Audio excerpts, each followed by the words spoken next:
going to create a scatter plot, and I'm going to use two columns from the California schools data that I'm reading in here under the name CA schools. So I run that line of code, and now I have CA schools available in my environment. And I'm going to make a scatter plot that looks at the relationship between school expenditure and median income in schools. And so the basic command to create a scatter plot in R is plot, and then I need to feed it a variable to go on my x-axis first. And so I'll do California schools and median income, and then CA schools and expenditure. And when I run that, it'll produce the plot in the bottom right corner. Now I can start to add some of the customizations or options to make this graph look even better. And I'll do that step by step. The first thing I want to do is add some color.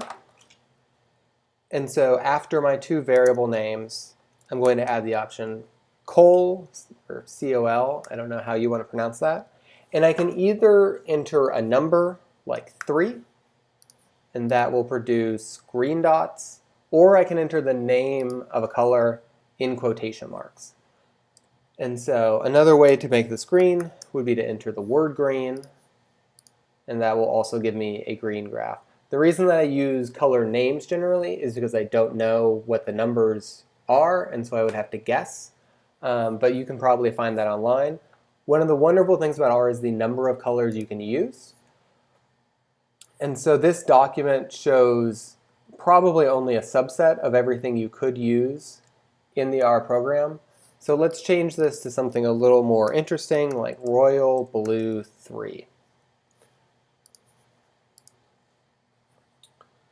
The second thing I'm going to do is change the shape of the dots on the plot. Right now it's an empty circle and the blue is the outside of the circle.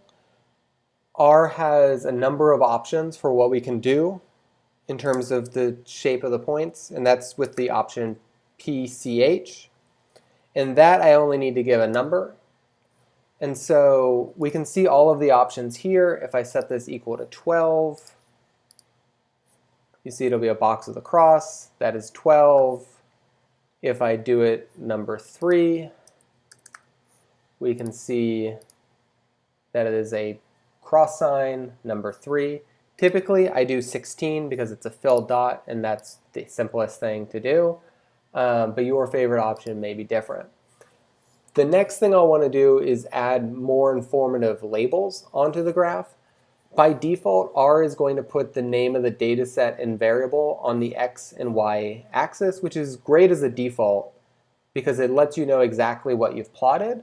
But this isn't very presentable if you're using this in a report or sending it to somebody else. The name of your variable may not be informative in terms of what the data is, and you don't really want the name of your data set to be showing on the graph either. And so the way to change that is to add the option xlab, and I'll set that equal to median income, and ylab is equal to school spending. You can see that I'm running out of space showing on the script, and so I can hit enter and move this to a second line, and the command knows that it's continuing until I get to this second parentheses. So let's do those things, and I need to highlight all of the lines that I want to run. So now we can see that we have new labels for our two axes, and then I'll want to add a title to the graph as well, and let's call this median income and school spending. And altogether, that makes for a fairly attractive graph, even if it is somewhat basic.